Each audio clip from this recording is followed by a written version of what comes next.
افغانستان کجاست؟ چگونه کشوری است و در کجا موقعیت دارد؟ آیا افغانستان امپراتوری های بزرگ را شکست داده است؟ این ویدیو برای این سوالات پاسخ ارائه می کند. پس قبل از تماشای ویدیو چینل مصطفی حبیب را سابسکرایب کنید، زنگوله را فشار بدین و برای حمایت ما ویدیوی ما را لایک کنید و در ادامه با چینل مصطفی حبیب همراه شوید.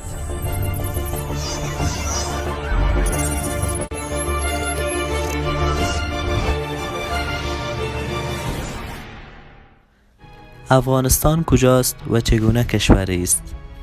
افغانستان کشوری است که بیرقش می تواند خیلی از حرفها را در خود جایگزین بسازد. رنگ اول بیرق افغانستان رنگ سیاه می باشد. این رنگ خیلی حرفها را برای ما بیان می کند. این رنگ نشان دهنده تلفات رگ رگ افغانستان است. این رنگ نشان دهنده بدبختی ها و ماتم هایی که در کشور ما رخ داده است. این رنگ نشان دهنده حملات امپراتوری ها و ویرانکاری های امپراتوری ها داخل این خاک است. رنگ سرخ رنگ دوم بیرق افغانستان نشان دهنده خون ریختانده شده شهیدان در داخل این خاک است. یعنی افغان های ما خون دادن و سر دادن تا سنگر گرفتن، تا از خود دفاع کردن. این است افغانستان من، مردم غیور من که خون ریختاندن، خون دادن، شهید شدن و از خاک خود دفاع کردن. و بالاخره رنگ سیوم بیرق افغانستان رنگ سبز. رنگ سبز نمایندگی از پیشرفت، ارتقا و سرسبز شدن افغانستان می کند. بالاخره این آرزوی مردم به حقیقت پیوند می خورد و کشورمان خروشان و سرسبز و مترقی خواهد شد. افغانستان کشوری است که در شرق و جنوب 2430 کیلومتر با پاکستان، در غرب با ایران 936 کیلومتر، در شمال غرب با ترکمنستان 744 کیلومتر، در شمال با ازبکستان 137 کیلومتر، در شمال شرق با تاجیکستان 1206 کیلومتر و با چین 76 کیلومتر مرز مشترک دارد. افغانستان با داشتن 652,864 کیلومتر مربع مساحت بعد از کشور چین، ایران و پاکستان کشور بزرگ در منطقه می باشد که به 34 ولایت تقسیم شده است که هر سانتی متر این خاک توسط کوشش، دفاع و شهید شدن مردم غیور افغانستان به دست آمده است. افغانستان را می توان گورستان امپراتوری ها نامید. اسکندر مقدونی، مغولان، روس‌ها و انگلیس‌ها و شمار بیشتر از امپراتوری ها با اتحاد مردم غیور افغانستان در این خاک مقدس شکست خورده است. افغان‌های اصیل در حقیقت مردم با فرهنگ و با اتحاد است. افغانستان کشوری است که از منابع طبیعی غنی می باشد. معادن زیادی در افغانستان موجود می باشد که اگر دولت افغانستان از این معادن صادقانه استفاده کند امکان دارد در رده‌بندی و رقابت با قوی‌ترین امپراتوری های جهان قرار بگیرد. اقوام مختلف در افغانستان زندگی می کند و همچنان افغانستان پناهگاه برای بیشتر از مردم خارجی هم شده است. اما مردم تفرقه انداز برای خوبی هایمان پاسخ بدی دادند. تفرقه انداختن، غیر مستقیم جنگیدن و کشورمان را به هر طریقه‌ای که شده ویران کردند. دوستان عزیز، حالا حتی خودمان از اسم افغانستانمان نفرت داریم. چرا؟ برای چی؟ آیا شکست خوردن امپراتوری ها را فراموش کردیم؟ آیا فراموش کردیم که همین افغانستان ما را پرورش داده است؟ دوستان عزیز، این افغانستان است. بیایید مثل قدیم از زیبایی های افغانستانمان صحبت کنیم. از تاریخ 5000 ساله کشورمان تعریف کنیم. نگذاریم ما را از وطن و زادگاهمان دل سرد بسازند. چه در بیرون و چه در داخل کشورمان هستیم، اسم افغانستانمان را جاویدانه و پایدار و سربلند نگه داریم. افغانستان یعنی کشور متحد، زادگاه شیران و گورستان امپراتوری ها. به امید افغانستان سرسبز و با ترقی و متحد. تشکر از این که تا این دم ما را همراهی کردین و ویدیوی ما را تماشا کردین. اگر ویدیو مورد پسند شما قرار گرفته، ویدیوی ما را شیر و در بخش نظریات خود را بنویسید. سپاس و بدرود.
برای تماشای ویدیوهای جدید جذاب‌تر بالای یکی از ویدیوها کلیک کنید و اگر می‌خواهید از چینل ما بازدید کنید بالای دکمه کلیک کنید. سپاس.